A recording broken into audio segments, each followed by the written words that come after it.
Poslovanje Krke v letu 2015. Novomeška občina z darilno pogodbo do nepremičnine. 10 let Sevniške Ozare.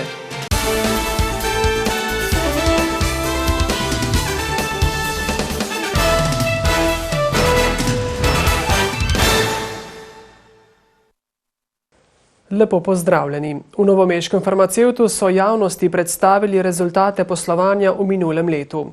Prodali so za 1,165 milijonov evrov izdelkov in storitev.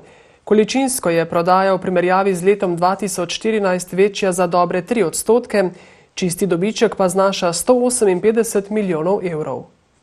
Po besedah prvega moža Jožeta Colariča so zadovoljni, da so že 6. leto zapored presegli magično mejo milijardo evrov prodaje.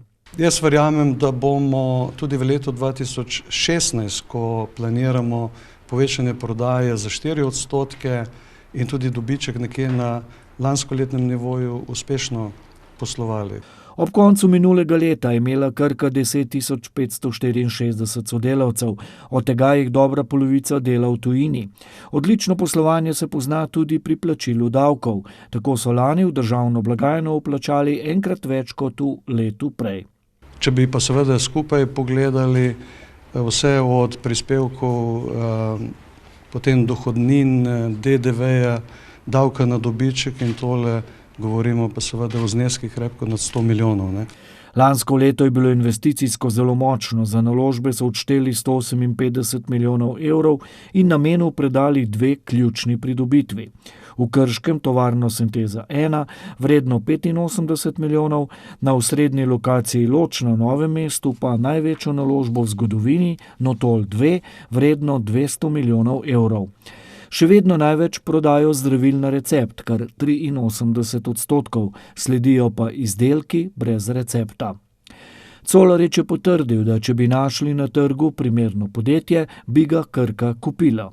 S tem bi pridobili dodatna tržišča ali pa dodatne izdelke, ki jih nimamo v našem portfelju. Krka posluje v 70 državah sveta. V minulem letu so registrirali 24 novih izdelkov. Na letni ravni pa več kot 9% prihodkov namenijo za razvoj in raziskave. V naslednji novici pa o lepi gesti, za katero se je odločil lastnik stavbe na Glavnem trgu 2 v Novem mestu Nikolaj Levičnik, ki je občini podaril svojo nepremičnino. Z županom Gregorjem Macedonijem je namreč dopoldne podpisal darilno pogodbo za stavbo v vrednosti 330 tisoč evrov, s čimer bo posredno prispeval k oživljanju mestnega jedra. Nikolaj Levičnik, ki že vrsto let živi v Zagrebu, je dobro polovico več kot 300 let stare stavbe, katere lastnika sta še 2, prodajal, ker so stroški vzdrževanja previsoki. Hiša je prazna, razen gor stranka ima svoje prostore. Lokali so pač urejeni, ki so dol, v sami hiši tam pa, ker so stanovanja, je pa obupno. Fichtenauova hiša je bila v približno takem obsegu, kot je zdaj zgrajena sredi 18. stoletja. Že konec 18. stoletja je prišla v last družine Fichtenau in je ostala praktično do pred nekaj let, ko je prišlo do delnih odkupov. Zanimivo je tudi to, da so v tej stavbi skoraj vse 19. stoletje opravljali poštno službo. Družina Fichtenau je bila lastnik hiše do leta 1937, ko je umrla zadnja predstavnica s tem priimkom, ampak njena hči se je poročila z Levičnikom in po tej liniji so postali lastniki tudi Levičniki. Zdajšnji lastnik je propadajočo nepremičnino želel prodati nekomu, ki jo bo lahko s svojimi sredstvi obnovil. Po neuspeli prodaji jo je nameraval podariti Dolenjskemu muzeju, tudi glasbena šola je bila v igri, na koncu pa je izbral občino. Gre za eno največjih in najpomembnejših hiš v mestnem središču oziroma na Glavnem trgu in verjamem, da smo s to donacijo tudi korak bliže, da bomo skušali to hišo celovito obnoviti in dati novo vsebino. V muzeju so predlagali, da bi v stavbi postavili razstavo o zgodovini Novega mesta, za kar že nekaj let iščejo prostore. Macedoni pa pravi, da želijo najprej pridobiti celovito lastništvo občine, to je zdaj dobrih 70%, na to stavbo celovito obnoviti in potem doreči njeno vsebino. V Trebnjem pa se soočajo z nenavadno situacijo. Naložbenik je uredil novo sosesko in v njej brez nadzora občine zgradil infrastrukturo, pojasnjuje tamkajšnji župan Alojzij Kastelic. Ker takega primera še niso imeli, so občinski svetniki predlog odloka o opremljanju stavbnih zemljišč v tej soseski prestavili na naslednjo sejo. Na občini zdaj čakajo napotke Ministrstva za okolje in prostor, kako naj v tem primeru postopajo. Tukaj je 7 mladih investitorjev, ki želijo zgraditi svojo hišo in občina ne sme dvigniti roke od tega, čeprav bi jaz to najraje naredil včasne. Primer je zapleten, izpostavlja Kastelic. Infrastruktura je zgrajena in občina bi jo prevzela v svojo last, a za neposreden prevzem ni zakonskih norm, pojasnjuje. Mi moramo potem odloku o opremljanju sprejeti še, to se pravi, pogodbo. Ta pa zna biti zelo vprašljiva. Sam program opremljanja ni tako riskanten ali pa nima nič takih elementov. Sama pogodba je potem pa, bom rekel, precej težje vprašanje, ki ga moramo rešiti. Ne? Sicer pa so na seji obravnavali še odlok o ustanovitvi javnega vzgojno-varstvenega zavoda Vrtec Mavrica Trebnje. Od leta 2006 je na našem območju smo prišli iz 15 oddelkov na 34, tako da so te zadeve in te zapisi o številu oddelkov in podobnih zadevah v odloku vsekakor potrebno popravka. Nov odlok je sicer potreben predvsem zaradi zahtev po uskladitvi z novo zakonodajo, kar je pokazala tudi notranja revizija. Žužemberški občinski svet pa je potrdil, da tudi letos proračunsko rezervo, ki znaša okoli 50 000 evrov, porabijo za nadaljevanje sanacije plazu in ceste na Loko. Ta denar, ki je rezerviran za odpravo posledic naravnih nesreč, je, kot pojasnjujejo na občini, treba namensko porabiti, da bo država lahko pripravila pogodbo o sofinanciranju tudi drugega dela tega projekta, ki predvideva ureditev odvodnjavanja in lokalne ceste.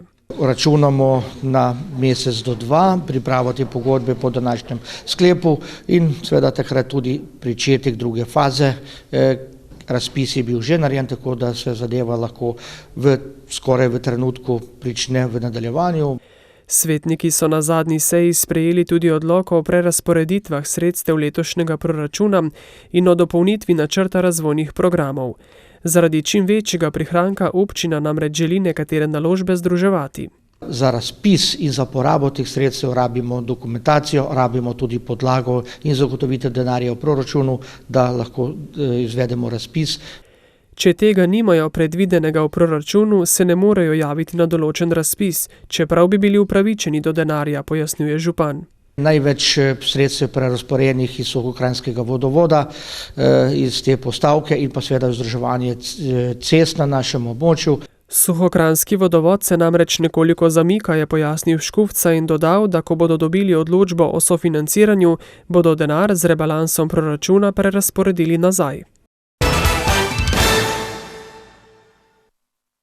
Slovenska Ozara je humanitarna nevladna organizacija, ki deluje na področju duševnega zdravja. V Sevnici so odprli pisarno pred 10 leti, ki jo je obiskovalo 6 uporabnikov. Danes jih je 258.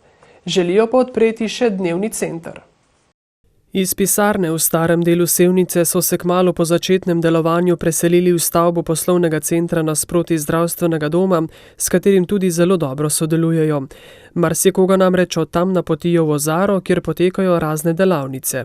Nudimo jim tudi spremstvo, zagovorništvo, obiskujemo jih tudi po potrebi, če oni ne morejo priti k nam, jih mi obiščemo na terenu, na njihovem domu, spremimo jih tudi psihiatru, zdravniku, nudimo jim oporo in pomoč v vsakodnevnih aktivnostih, ki jih pač opravljajo. Najstarejša uporabnica, 90-letna nekdanja učiteljica, priporoča obisk Ozare vsakemu, ki se počuti osamljenega.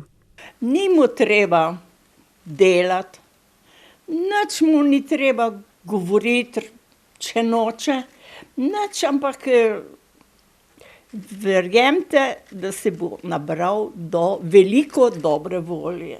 Tu se dogajajo razne delavnice, razne ustvarjalne delavnice, tudi kulinarične delavnice, tako da res je pestro tu na Ozari. Zato smo pa tudi letos po dolgem času imeli razstavo teh del v Sevniški knjižnici. Z donacijami, ki so jih zbrali v zameno za svoje izdelke, so kupili opremo za kuhinjo, kjer se učijo peke. 2krat tedensko imajo ustvarjalne delavnice, ob četrtkih se srečuje pogovorna skupina. Uporabniki pa bi želeli te storitve vsak dan, za kar bi potrebovali dnevni center. Na občini te potrebe poznajo in razmišljajo o rešitvi. Želeli pa bi povezati dnevni center za starejše, za vse ostale, kot enoten dnevni center, kajti le tako bodo vse inštitucije oziroma vse organizacije, društva, zavodi lahko tak center nekako financirali. Projekt bodo skušali uresničiti v okviru regionalnega razvojnega programa, je povedal župan. Najboljši slovenski kolesarski klub in hkrati eden najboljših športnih kolektivov v Sloveniji nasploh, kolesarski klub Adria Mobil Novo mesto, je že začel novo sezono. Pričakovanja in cilji za leto 2016 so spet visoki.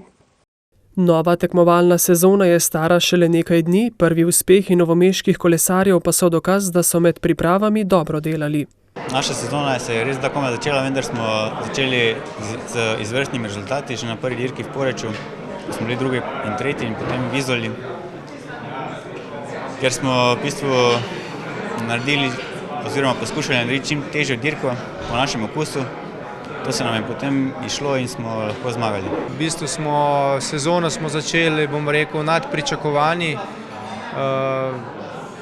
Nismo rabili nič uigravanja nove ekipe, že na prvi dirki smo dosegli drugo in tretje mesto, na drugi dirki prvo mesto. Tudi v naslednjih izzivih, ki jih prinaša nova sezona, ciljajo na vrhunske dosežke.